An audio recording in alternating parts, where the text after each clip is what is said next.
programmation de la pompe Gemstar. On appuie sur ce bouton pour démarrer la pompe. On aura évidemment préalablement inséré la tubulure dans la pompe, car cette pompe ne peut être démarrée ou éteinte qu'avec la cassette ou tubulure insérée dans la pompe. Une fois que la pompe est en mode d'allumage, elle fait alors son autotest. Pour la programmation, on attendra que l'autotest soit terminé. Utile pile ou utile batterie apparaît alors à l'écran. On valide avec Entrée. Ensuite, la pompe va proposer de poursuivre le traitement en cours, ou alors d'effacer la programmation, ou encore d'effacer la programmation et l'historique. On peut faire défiler ces trois possibilités. Dans le cas présent, on va appuyer sur la touche 3 pour effacer l'historique et le programme précédent.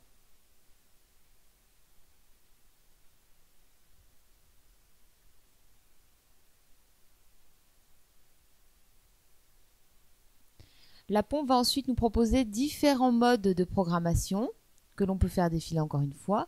Nous allons choisir le 5 pour faire la nutrition parentérale totale, soit NPT.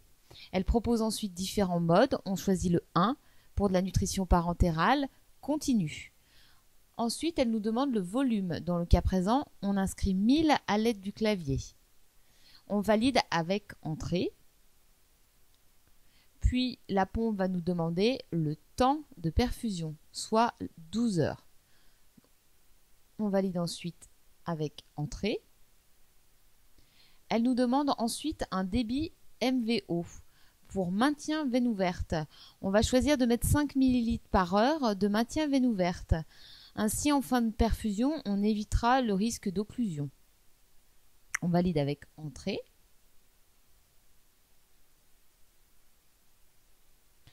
La pompe nous demande alors la taille réelle du réservoir. On va inscrire 1010.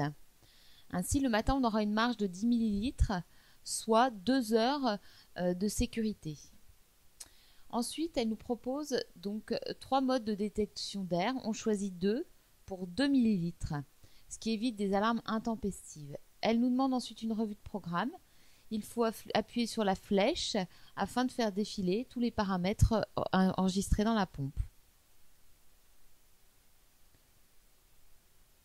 Une fois la revue de programme terminée, on peut alors effectuer la purge. Pour cela, on va appuyer sur le bouton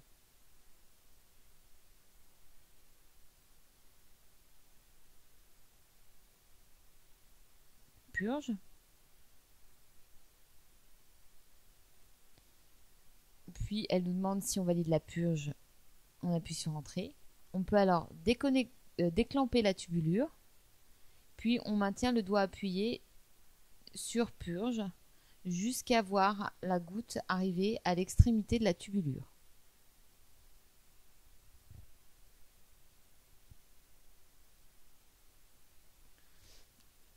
Une fois que la goutte apparaît, on peut relâcher la pression sur purge afin de stopper la purge. La pompe demande si on a alors terminé la purge.